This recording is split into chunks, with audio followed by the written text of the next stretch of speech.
early. But it was Well, just for the record, it was a two-base order, and I still no, called it it. oh no, it wasn't. It was 3 base playmate. But you can't discuss with me. You know I'm always right. So anyway, let's get going. Bottom spawning in the bottom left-hand corner, we have the blue Protoss player Bake.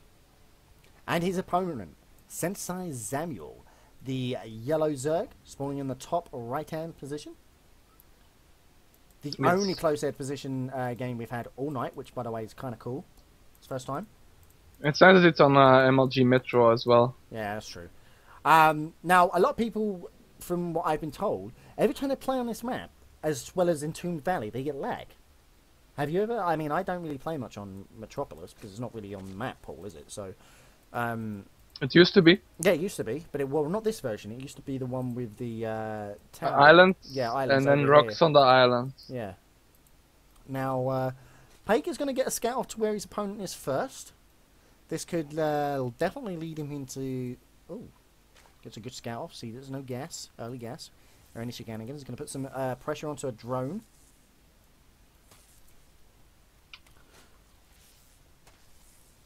So guys out there in the chat, just so you know, we've been trying out some new settings now. Me and Matt. Basically, you shouldn't be getting any lag. You shouldn't get any stuttering either. We've tried new sound drivers to coincide with XSplit because we found the old set didn't work so well, and that's why you kept getting stuttering every time I streamed. Me and Matt now have a process we go through to make it so you get 720 1080p for free, non-stop, every time we cast. Or go live, rather, because we don't usually cast. The Pro Boys usually cast. We don't. Yeah, but you play Minecraft in HD, so it's fine, right? God. Hey, is it true? Come on, man. You've got to stop hating on the Minecraft. I used to hate on it for years, and then I Yeah, but realised that it's I actually don't- kind of fun. I don't see the point in it. But yeah, of course it's like for creative things. But if I want to be creative, I'll just proxy mothership someone. Oh, brilliant. And make it work somehow. Somehow. So we do see some lings out in the field now for Sensei Samuel. Oh, hang on. As my kitten decides she wants to play with... Get off! Right. So, Samuel going for a bit of poke with some lings. Nothing fancy. Oh, however... Oh, right, Pake's now blocked off. I was going to say, if Pake didn't block that off soon, they will be getting in. And that's not the cannon, that's the cannon there. I was trying to pick on it. So which one's is it going to go for? Yeah, It's but gonna go things for are... the far- Oh. Doesn't matter. If this Nice one goes jump down there. down. Oh, it's- No, the cannon will finish in time. The Yeah. pylon can fall. He still has the option to place a building in between. oh, he's actually going to get this pylon. No, I don't think he... It might be yes. close. He'll get the pylon, but it's not going to make a blind red difference. Oh, there we go. Getting some shots at the Overlord. Just a bit of an annoying situation for Pake, nothing less. Nice pressure though, from the Berserk side. Losing 4 links though. So, at today's cast, this is what I've learned. See a forward fast expand, take a third.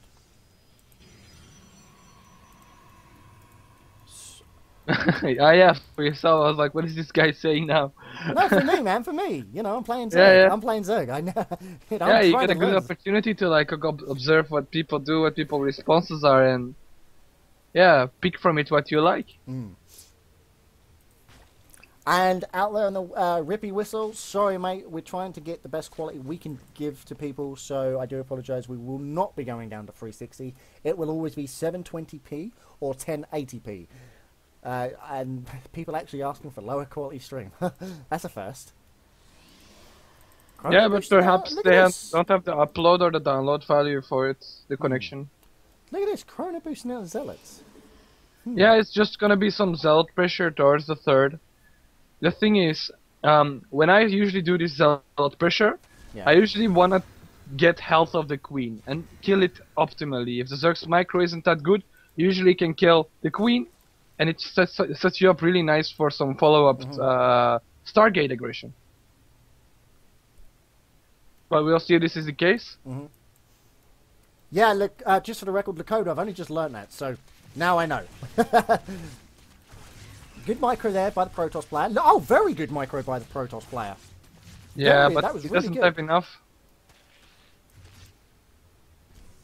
Oh, he's not even going to bother. He's just going to pull these three back. Look at that 1 HP. Yeah, it was cost 0 efficient shield. enough. They had 5 kills among them, so Forcing more lings out from the Zerg player as well.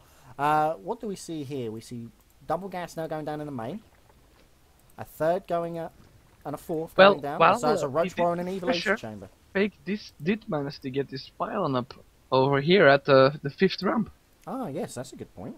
Over here, yep. That's going to give him plenty of harass because he can come around.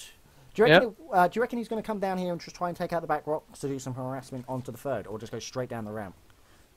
Because now that Samuel's going into roaches, he's going to have to be sneaky about it. Because if he gives it away by going down the ramp, he's going to know there's a hidden pylon over there. Yeah, you don't want to give away your hand too soon. Mm.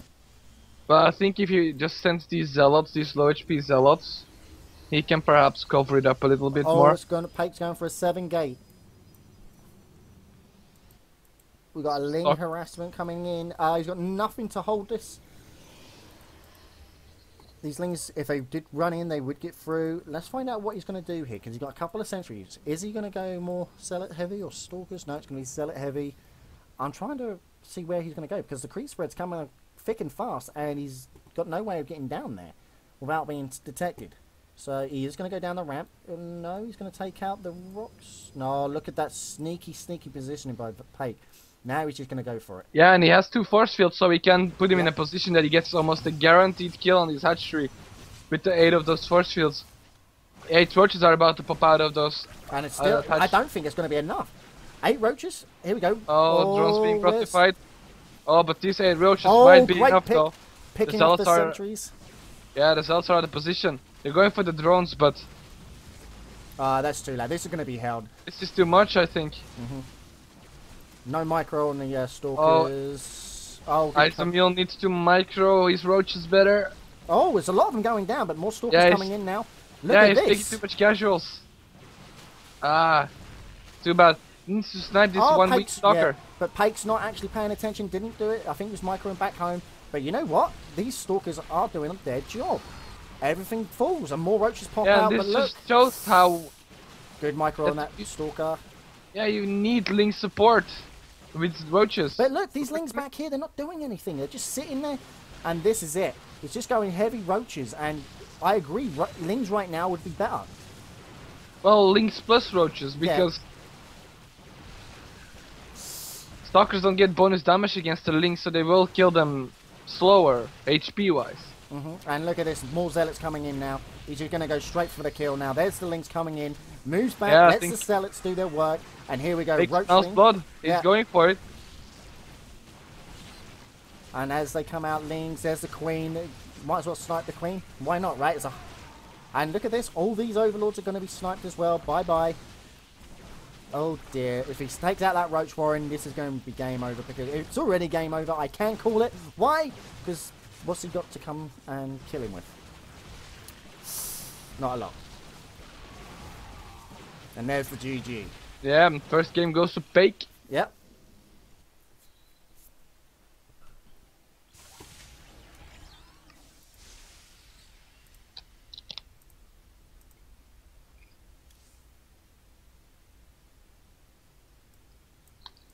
Dirk.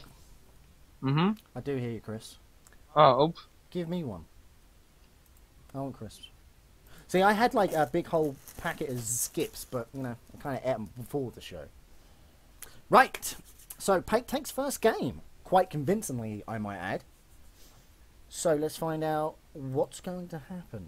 What game is he? What map's he going to pick? I think my pick as a Zerg would definitely be Antigua Shipyard. Well, a Zerg. Yeah. Free base straight away. Yeah. Yeah, well, Antigua Shipyard is nice. Shakura's is alright.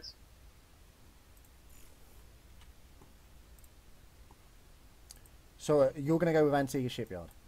I don't know, man. I think maybe Ohana. Oh wow, Johanna. Why would you ever pick Ohana as your loser's map? You want to keep Ohana open because Ohana is an alright map for both sides. It doesn't really favor a side because there's a lot of options on it, and No, you got it right. It's Antigua Shipyard. Antigua is just a more logical pick because it has limited options for Protoss. Protoss has like can do a few 2-base timings. There's a few 3-base timings that work, but in theory, Protoss is only limited to like 6-7 strategies roughly. Right, I might have a little bit of a surprise for you. Yeah. Just ask Snoop to come and cast the finals with you. Fine by me, man. But I think he's getting ready for the IPL 5 qualifier. Oh, by the way, unless you hadn't heard, Jan Asgard, as in GSL Snoop, he decimated some of the best players in Europe, which includes Hasselhoffs, Aces Nurtio, and won the qualifiers. Qualifier 7. Not bad. Oh, not bad. He went through them all. And it was very convincing as well for the ESET. ESET qualifier 7. So he's looking he's seeded in the top 10 out of like the 32 that are there. So, I mean, right now that's looking really good. I mean, Nurtio's been knocked out. I mean, let's face it, Nurtio is a very, very strong Zerg player. Right, are we ready to go?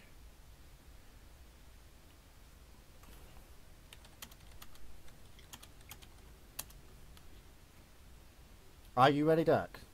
Yeah, of course. Let's start the game. Here we go. Boom, bang, zoom. We are off.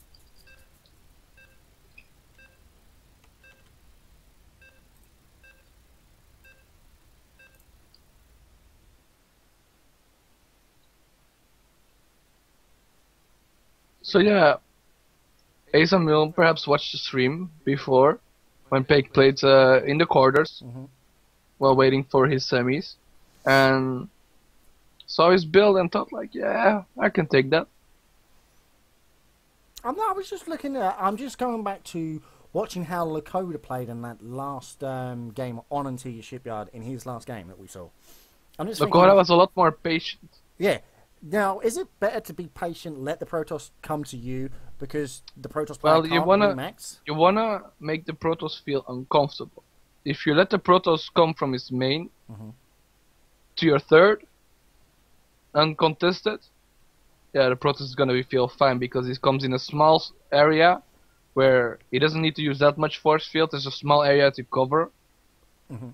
Instead of if you can catch him off around the center, where he has to run down the ramp and has the threat of being surrounded as soon as he runs down, it becomes a bit like, I maybe want to stay up here for a little longer for an extra warping to see if I can handle it then and go from there.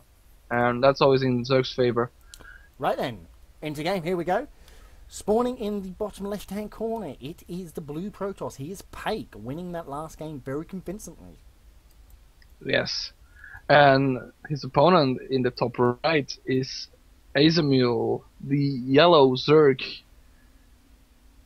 What did you call him? Azamul? Azamul. Sensei Azamul. Samuel. Samuel. Sensei Samuel.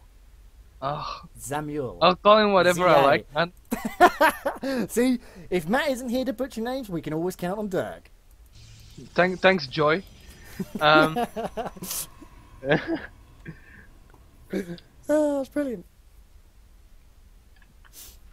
And those of you who are asking, no, we've actually stopped doing the free coaching lessons because we were getting too many Smurfs, and it was making our lives a living hell. So. How it was is like, people were like giving it away constantly. Like they didn't want it. They always gave it to you. Yeah, can I give it to a friend? And it was just like I spent my free time on it, and other people spent their free time on it, and I feel people need to earn it. Yeah, if you earned it, you keep it. You know. Although I was thinking of something like the people who get like knocked out earlier in the rounds to actually perhaps provide something for them. But hey, if you have questions, if you want to get better, follow me on Twitter, and I'll announce when I'm streaming, and I can answer all your questions. Oh my god, this is so nice. I love it. So we are going to see a denial of the... Oh my god, I don't believe I said it. Denial. I'm speaking like that. We are going to see a deny of the natural for Zamiel by Pake. Yeah. Causing Zamiel to take his third. Hey, I worked on it, man. Yeah. I haven't said it in a while. It's you. You reminded me of it now. I'm totally gonna like mess up tonight because of it. Thanks. You are quite welcome. No problem. So Pake is going for his... this is how you wanted... Yeah, this is it. how I usually do my wall off, because having the cannon close to the Nexus, then the cannon will still reach the far mineral patches, because if the Zerg sends links, and they can still be behind the mineral lines over there, and behind your gas geyser and deny the gas geysers, but they can't really kill any probes, and that's important with Look this at cannon. this. Cannon rush on the third by Pake, and the cannon is going to finish up.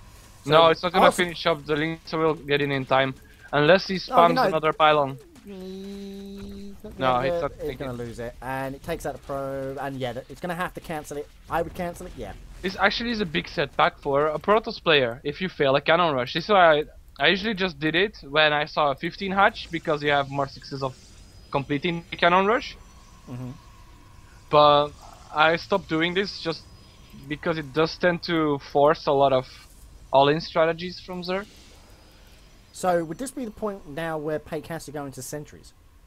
Because if the links Yes, are there... well, he's delayed in everything really. I mean, his gas guys is a little later. His cybernetics is going to be a little later. All because of that investment. He also lost 2 pylons. That's 200 minerals for free, plus the cancel. That's again means 75%. How much is that? It's like 100 money he got back from it. Yeah, I can't see... Maybe Zamiel can pull it back. You never know. I mean, he's sitting on a donut at present. I mean, it'd be good to see if he can pull it back. Maybe go into an ace match on the semi-final. So, which, by the way, the Gold Rush this week went into a ace match, didn't it? So, No. Yeah, really good. So we do see another can coming down for Pake. Lings are going to make a bit of a move out from the centre. No? Just going to have a poke and prod, is he? No, he's deciding he's going to go. So finally the natural goes down for Zamiel. What's he deciding to go here? We see a fair amount of links being in front of the base. I don't mind it because he had to make a few extra links to deal with the pylon plus the cannon rush, so that's fine. It's not the biggest deal, he can just play a bit more greedy now. What I don't like over here is he's putting Rochwar and Evo at the third. So vulnerable. Yeah, it's not only that. I mean, then again, we did see Lakota do this. Lakota did this. Yeah, Lakota in his last game did the exact same thing. Lakota, if you look at my camera, Lakota had his Roach Warren here, just underneath the gas. Now, I don't know if that's a preference per player. I just think it's vulnerable. I mean, especially if you're going up against the Protoss, where you can just come in here, snipe it, then get out. No, what I mean with this is, look, Warpism, 4 sentries, sentries have full energy, you drop them in the middle line, 2 force fields on the left of the Evo. Oh, look at this. No. And you can force field it out. Oh, small harassment with the links. Does he have enough? He only has a sentry. No, he has to cancel these gates. These gates are too fast. He needs to go for the center. If he can take it out. If he can get this... the great pincer there. Took him back to the... it looks like he's gonna be alright. Yeah. The Zerg fell for the trick with the pulling him back to the cannons. He can even force field this pylon if absolutely needed to save it. It's worth of a force field, in my opinion, to save 100 minerals. I mean, in this early stage of the game, everything counts. But yeah, as I was saying, like a sentry drop would totally destroy this third. Like, let's say you have 8 gates, War Prism 4 sentries, it's 5 force fields to cover up all the holes over here, and bam, you get a free hatchery kill and all the drones too. Because force fields last for 20 seconds, I mean, you can do a lot in 20 seconds. Oh yes. Oh yes, especially off of 8 gates. So we know it's going to be roaches, but I'm confused as to how Pake's going to react to this, because we are seeing the lair in the main, so we Well, can go for roach speed. the thing is, if you're not opening with the robotics as Protoss, I do feel you should be getting hallucination. Just because it's a good scouting tool, Mhm. you have good overview. You can every like a set. I do the same. Like the first time I send out 2 Phoenix to see if I can spot vulnerabilities in like building placement. See how many bases, how many drones he has roughly, and Yeah. the other one I scout for the take. And So then we you are can seeing just blink. Sorry to cut you off there, Dirk. Yeah? Pake is going for blink. Now, smart move on this map. well, we see Dark Shrine and Robo as well, and hallucination. Oh, it looks like we're going to see a 4th come down from Zamiel. Which is a smart idea, but I'm a bit curious what he's planning to do with How would you defend that? Well, I think what he will try to... Well, no, the fort is more of a ninja fort. You have to take a bit of a risk. The best fort base to take for a Zerg is actually in the 3 o'clock position, because you can kill the rocks and still position your army between your third and your... And You the mean the fourth. center here? Yeah, in the center, right. Yeah, because I was going to say, because he, yeah. Yeah, you have access to the kill rocks, these and you rocks can and just spread come down, creeps. didn't you? Yeah, absolutely. But yeah, he has no real creep spread going on, so he can't really creep towards that side to defend it fast. I'm not sure what Zamiel's trying to do with this, especially with this army moving out of Pake. Those handful of roaches, I don't know if he's... Oh, it's going to be close. If Pake can get up there and snipe these roaches right now... He sees Yeah, them coming, he has a pretty sizable army, but I think what he will try to do is hallucinate some immortals perhaps in this, and then Oh, go that'd be with brilliant. in the war prism. You know what? Even though you say, oh, we could pick off the Overlord. There you go. Within you saying that, I think hallucination is the most underused thing in any Yeah, game. I And learned it's I such learned a to brilliant use it, idea. and it's really one of the best tools Protoss has available. Mhm. Like definitely with Blink Stalkers, you can run in, snipe the oversteer, blink back, and in the meanwhile you have like hallucinate Oh, colossus look at and this. immortals We've got a Warp Prism of Pakes coming up inside here. in the main. Oh, Yeah, DTs, weren't it? Was it DTs? yeah, there are 4 DTs Oh, 5. and a lot of See? zealots backing it up. Oh, this is going to be absolute devastating. It's going to force an all-in. Oh, my word. Here we go. We've got the roaches just moving. He has a lot of roaches though, but if he's not careful, he's gonna move into the third and he's gonna force field him out. Oh, I'm trying to do it. this is trouble. Oh, And look at there's this. GG. He wasn't Yep. even going to attempt it. He knew that it was going to fail. So Pate takes it very convincingly. Yep. That was an amazing play. And I actually fell for the same thing in my 2v2 before. Yeah, but that's the thing. Why pull your why pull 40 roaches or something for a few zealots and DTs? Well, first of all, you should always double check. Do I have Spore Spine or at least Overseers at every base in case DTs can come up? He didn't scout the Protoss base at all, and he basically loses through scouting. You can't prepare. You either blind prepare for it or you scout and then react accordingly. Yeah. Oh, You can read DTs pretty alright, but yeah, too bad. Yeah. I mean, that was really good. I mean, now, I think Pake used that because Pake's my 2v2 partner, and the amount of times I've screwed up to having that, but it's like an instant reaction now. When I've got a lair, I'm more Overseer straight away. I don't even think about it. It's just instant lair, you know? Yeah, and Lakota does says in the chat now that I'm right, that he would usually build his watch farm in the natural. And why? Well, the last Oh, game right, actually- okay. Oh, you mean... Well, last right. game is actually a very important. See, that's maybe you can pick up as well. Like, why does the Zerg build a lair at his natural, not in his main? Why do you want to build your tick near your natural and not too much in your main? Because if there's a war prism in your main, force fields your ramp, you can take out all your tick. Well, Oh, right, okay, if they drop your main, you might just only lose a hatchery, and you can maybe save all your drones still. Like, if you lose a hatchery, yeah, it cuts a bit in your production capabilities, but if you save the drones, it's alright. It depends on the time of the game, of course. If it's like later into the mid game, in the late game, it doesn't matter. If it's early in the game, it's an issue. But, yeah, you just have to be a bit cautious where you place your buildings, even as a Zerg. Like as a Protoss as well, I'm not gonna like put all my tech buildings in my main, because I can get a roach drop there. I can get a nidus worm there. But Absolutely, yeah. the chance that it's gonna happen in my natural is a lot smaller. So I want to put the main We've deck just had building. a Yeah. question. Okay. Jay, can you talk about what esports is in your opinion and what it means to you? Good question. Okay. I've been in esports for Talk about what is esports. electronic sports. Yeah, but the entire description behind it. What does it mean?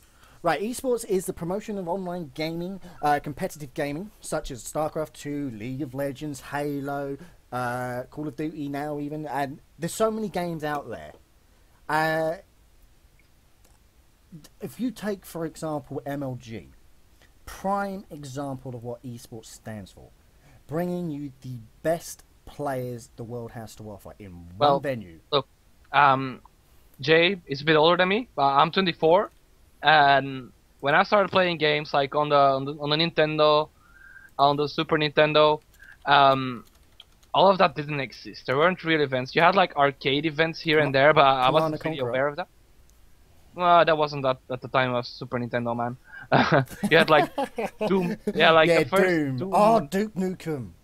yeah, all those stuff. But esports kind of developed with Warcraft 2, Starcraft, Brood War, stuff like that. It kind of evolves, and what esports actually is just um, a exposure of the best players in the world, and actually people who play games can actually make a living out of it, and the people organizing it can also make a living out of it. It's like a job. Yeah. While it was more of a hobby back then. Like, And as Dirk was just saying there, making a living, that's what I actually do. This is what I get paid to do, and it's what I love doing. yeah, and just like any other sport, like football, or for your American viewers, soccer. But we'll call it football because that's the right name.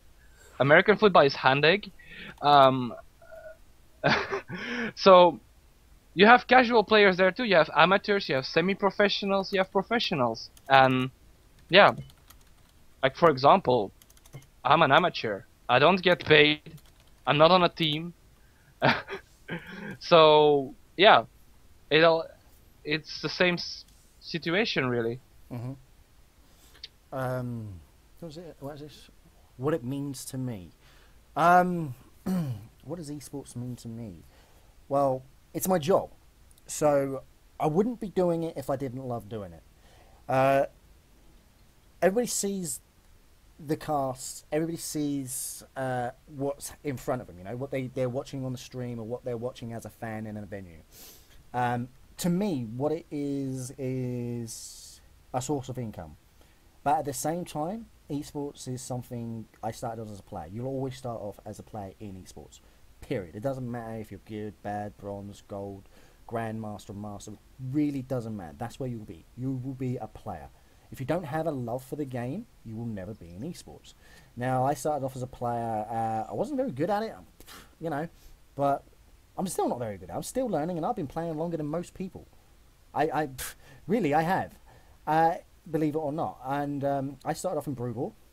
Actually, no, it goes even further back than that. It was all the way back into Command and Conquer Warcraft 3 era where I started, and I still play Warcraft 3 today. I love it. I still installed on my computer. Sometimes it runs, sometimes it doesn't, because Windows 7 just doesn't like it. But I've spent a good portion of my life in the gaming industry. From there, I've worked for several different gaming companies, but to me, sports is something that is the future of gaming. And I can say that with a passion and say it because I know it's true. I don't know how Dirk feels about it, but I feel that esports is the future. I feel that... Well, I don't think it's the future, but it still has a long way to go and evolve. I mean... Well, I know you say that, but without sounding like a complete douche or big-headed here, but I have access to more resources, and I see what's going on in the background for different types of venues and events. What's this one? Well, to me, StarCraft 2 at the state as it is now is like football, but without offside. If you know what I mean. It's not complete yet.